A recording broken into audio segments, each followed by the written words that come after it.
नमस्कार दोस्तों, स्वागत है आपका YouTube channel A B tech में। दोस्तों आज है 14 मई और 14 मई की प्रमुख खबरें जान लेते हैं जो आज के प्रमुख समाचार पत्रों पर छाई हुई हैं और आप लोगों के लिए बहुत ही इम्पोर्टेंट हैं। तो चलिए शुरुआत करते हैं आज के वीडियो की।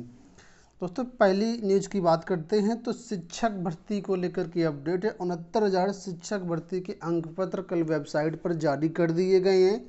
ठीक है, आप इन अंक पत्रों को देख करके डाउनलोड भी यानी उसका प्रिंट भी ले सकते हैं। ठीक है, अगर आपने अभी तक रिजल्ट नहीं चेक किया, डिस्क्रिप्शन बॉक्स में लिंक है, वहाँ से जा कर के आप लोग इसका जो रिजल्ट है चेक कर सकते हैं। ठीक है, बात करते हैं अगर रिजल्ट के बारे में, तो रिजल्ट ये आपका 29 मई तक वेबसाइट पर अवेलेबल रहेगा। 29 मई के बाद इसको हटा दिया जाएगा।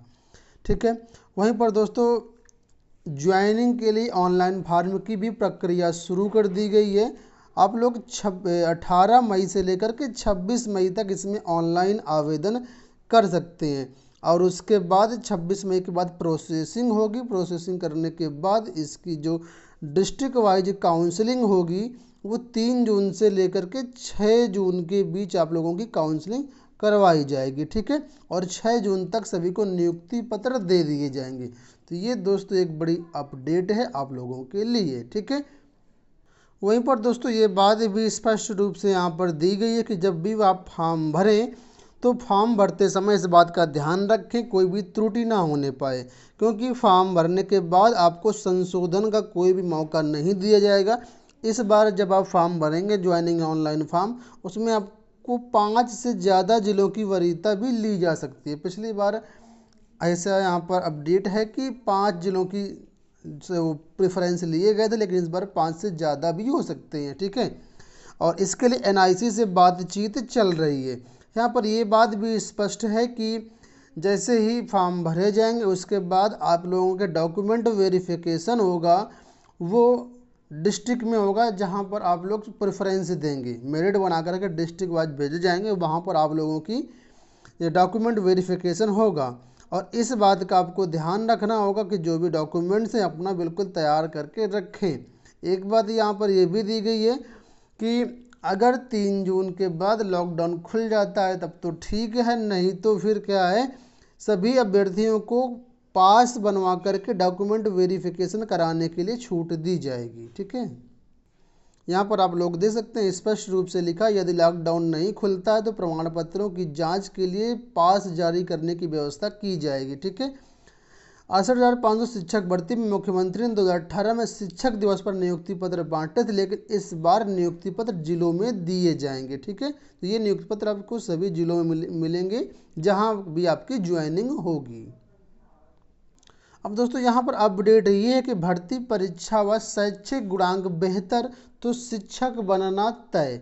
आप लोग जानते हैं 2 गुना से ज़्यादा अभ्यर्थी पास हुए हैं और बहुत सी याचिकाएं चल रही हैं आंसर की को लेकर के। अगर वहाँ से भी अब आदेश आता है, कुछ चेंजेस होते हैं तो कुछ और बच्चे पास होंगे। ऐसे में ज्वाइनिंग उन्हीं को मिल पाएगी जिसका शैक्षिक गुणांक बेहतर होगा।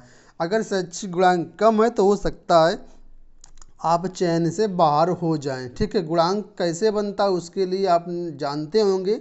ठीक है, नहीं जानते हैं तो यहाँ पर कुछ मानक दिए गए, इनके अनुसार गुणांक बनेगा।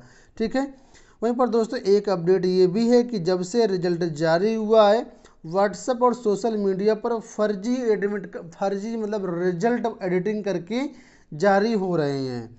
तो इस तरीके से अभ्यर्थियों को भड़काया जा रहा है। यहाँ पर परीक्षा संस्था का कहना है कि अधिकतम जो अंक मिले हैं अभ्यर्थियों को प्रतापगढ़ के हैं 144 अंक मैक्सिमम मिला है। ठीक है, उसके बाद कई अभ्यर्थियों के 142 हैं, 140, 141 नंबर भी हैं। लेकिन कुछ ऐसे आपको सोशल मीडिया पर रिजल्ट मिल जाएंगे जहां पर दावा किया जा रहा है कि 146 अंक हैं, 147 हैं, 149 अंक तक बताए जा रहे हैं। लेकिन परीक्षा नियंत्रण प्राधिकारी का कहना है कि ये सब एडिटेड हैं, अधिकतम अंक 144 ही मिले हैं। तो अगर आपको भी ऐसा कोई रिजल्ट मिला तो उसको आप लोग एक क्रॉस वेरीफाई जरूर करें वेबसाइट पर जा करके। ठीक है, अगली अपडेट की बात कर लेते हैं तो ARO 2017 अभ्यर्थियों को लेकर के अपडेट है। यहाँ पर आप लोग देख सकते हैं आयोग का फरमान, ARO चयनित रहें तैयार। आयोग का कहना है कि उत्तर प्रदेश लोक सेवा आयोग व सचिवालय सहित अन्य कार्यालयों में लंबे समय से खाली RO ARO यानी समीक्षा व सहायक समीक्षा अधिकारी पदों को भरने की प्रक्रिया अंतिम दौर में है। बिल्कुल आयोग ने RO ARO 2017 के चयनित अभ्यर्थियों को शैक्षिक दस्तावेज तैयार रखने का निर्देश दिया है और कहा है कि लॉकडाउन में ढील मिलते ही इस दस्तावेजों का सत्यापन शुरू कर दिया जाएगा। सत्यापन जल्द पूरा करके चयनितों को अविलंब नियुक्ति दी जाएगी। आपको याद होगा इनके जो शैक्षिक दस्तावेजों का सत्यापन होता 26 मार्च से 3 अप्रैल के बीच होना था, लेकिन उसी बीच लॉकडाउन आ गया तो भर्ती प्रक्रिया रुक गई थी और इसमें पहले शुरुआत में 465 पद थे जो पद बाद में बढ़ा दिए गए। इस समय वर्तमान में 809 पदों पर इसकी भर्ती होगी RO ARO 2017 की। अगली अपडेट की बात करते हैं तो यूपी बोर्ड की कॉपियों के मूल्यांकन को लेकर के एक रिट डाली गई थी और रिट डाली गई थी ये जो कि जगदीश पांडे ठकुराई की जनहित याचिका के मतलब इन्होंने डाली थी याचिका, ठीक है।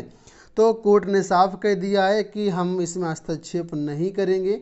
सरकार ने या सचिव ने जो भी कॉपियों का मूल्यांकन के लिए आदेश दिया उसमें इस बात का स्पष्ट उल्लेख किया है कि सिर्फ ग्रीन जोन और ऑरेंज जोन में ही कॉपियों का मूल्यांकन होगा और परस्पर सामाजिक दूरी व शारीरिक दूरी बनाए रखने के बाद ही कॉपी मूल्यांकन के लिए निर्देश दिए गए। इसलिए इस याचिका में कोई दम नहीं है, इसलिए इसको याचिका को खारिज कर दिया गया।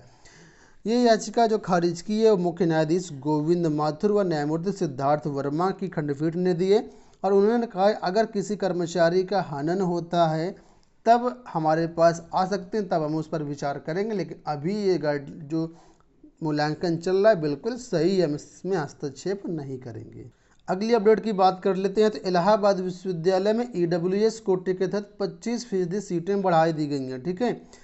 किन किन पाठ्यक्रमों में सीटें बढ़ी हैं तो यहाँ पर आप लोग देख सकते हैं कि ये पाठ्यक्रम बढ़ी हैं LLB और BA LLB, ठीक। इनकी बढ़ी हुई सीटों पर प्रवेश होगा।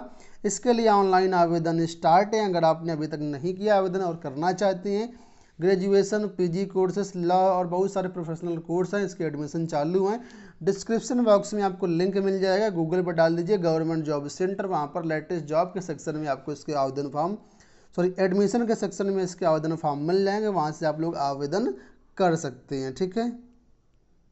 अगली अपडेट की बात कर लेते हैं तो DU में ऑनलाइन इंटर्नशिप के लिए आवेदन शुरू हो चुके हैं और 20 मई इसकी डेट रखी गई है, ठीक है। तो 20 मई तक आप लोग इसमें आवेदन कर सकते हैं। DU प्रशासन ने इंटर्नशाला चलो India let's work from home को शुरू किया है। इस ऑनलाइन इंटर्नशिप के लिए छात्र सेंट्रल प्लेसमेंट सेल की जा करके वहाँ से आवेदन कर सकते हैं और किसी प्रकार का पंजीकरण शुल्क इनको देना नहीं है। 20 मई तक इसमें आवेदन कर पाएंगे और ऑनलाइन इंटर्नशिप के तहत छात्रों को स्टाइपेंड के रूप में 3,000 रुपये से लेकर के 25,000 रुपये तक कंपनी की तरफ से मिलेंगे। वहीं पर दोस्तों आप लोग जानते हैं पूरे देश में इस समय ऑनलाइन स्टडी चालू है, ऑनलाइन पढ़ाई चालू है और यहाँ पर UG की जो कक्षाएं हैं अंडर ग्रेजुएट यानी ग्रेजुएट कक्षाएं, वहाँ पर एक सर्वे निकल के आया है। इसमें ये कहा गया है कि UG की ऑनलाइन कक्षाओं में सिर्फ 30% की उपस्थिति, ऑनलाइन पढ़ाई का दावा किया जा रहा है लेकिन हकीकत कुछ और है। सबसे खराब स्थिति है स्नातक के पाठ्यक्रमों की, महज 20 से 30% अभ्यर्थी ही उपस्थित होकर के ऑनलाइन पढ़ाई कर रहे हैं, जबकि PG कोर्सेज में इसकी उपस्थिति थोड़ा सा ज़्यादा है, 70 से 80% तक PG कोर्सेज में है। सबसे बड़ी समस्या जो है ऑनलाइन पढ़ाई के लिए वो है डिजिटल संसाधन जुटाना, छात्रों के लिए एक बड़ी चुनौती है। अगली न्यूज़ की बात कर लेते हैं तो AKTU में बदला हुआ एकेडमिक कैलेंडर जारी कर दिया गया है। देख लेते हैं update. Doctor APJ Abdul Kalam प्राविधिक विश्वविद्यालय ने सम सेमेस्टर के छात्रों के लिए बदला हुआ कैलेंडर जारी कर दिया गया। AKTU प्रशासन छात्रों की कक्षाएं और परीक्षाओं के चरणों में आयोजित कराएगा। इसमें सबसे पहले 6 से 27 जुलाई के बीच अंतिम वर्ष के छात्रों की छूटी हुई कक्षाएं व परीक्षाओं का आयोजन किया जाएगा और उसके बाद अन्य का होगा। अगली अपडेट की बात कर लेते हैं तो दोस्तों शताब्दी और एक्सप्रेस ट्रेनें भी 22 से चलाए जाने की तैयारी है। अभी आप लोग जानते हैं कुछ स्पेशल ट्रेनें ही चलाई जा रही हैं 15 मई से, इसमें भी बहुत सारी लिमिटेशंस हैं और अभी तक वेटिंग टिकट नहीं दी जा रही। अब जो 22 मई से ट्रेनें चलाई जाएंगी इसमें आपको वेटिंग टिकट भी मिल सकेगा और कई प्रकार की ट्रेनें होंगी और यहाँ पर ये अपडेट दी गई कि जो वेटिंग टिकट मिलेगा वो कोच के अनुसार मिलेगा। जैसे AC कोच में 1 कोच में 20 टिकट मिलेंगे। AC2 में 50 सीटें होंगी वेटिंग की, AC3 में 100 सीटें होंगी और स्लीपर में संख्या 200 होगी। तो आप लोग 22 मई से टिकट बुक करके जा सकते हैं कहीं भी। अंतिम अपडेट की बात कर लेते हैं। 69,000 शिक्षक भर्ती को लेकर के अपडेट मिस हो गई थी, तो यहाँ पर आप देख सकते हैं सीटें खराब करेंगे पूर्व चयनित अभ्यर्थी, यानी जो पूर्व में चयनित हैं अभ्यर्थी, जैसे 68,500 में है या किसी अन्य भर्तियों में, तो ये अभ्यर्थी सीटें खराब करेंगे, क्योंकि अगर वहाँ से रिजाइन करेंगे तब यहाँ पर आकर के जोड़ेंगे, जबकि पहले से ही चयनित हैं। बहुत से ऐसे साथी हैं जो 68,500 में ऑलरेडी चयनित हैं और गृह जनपद का लाभ लेने के लिए 69,000 में भी आ गए और रिटर्न भी क्वालिफाई कर लिया। अब ऐसे जो अभ्यर्थी हैं वो सीटें खराब करेंगे। अभ्यर्थियों ने आरोप लगाया है, अभ्यर्थियों का कहना है कि इन अभ्यर्थियों को जो पूर्व में चयनित हैं 69,000 शिक्षक भर्ती में अवसर ना दिया जाए। ठीक है, तो ये हो गई दोस्तों आज की पूरी अपडेट।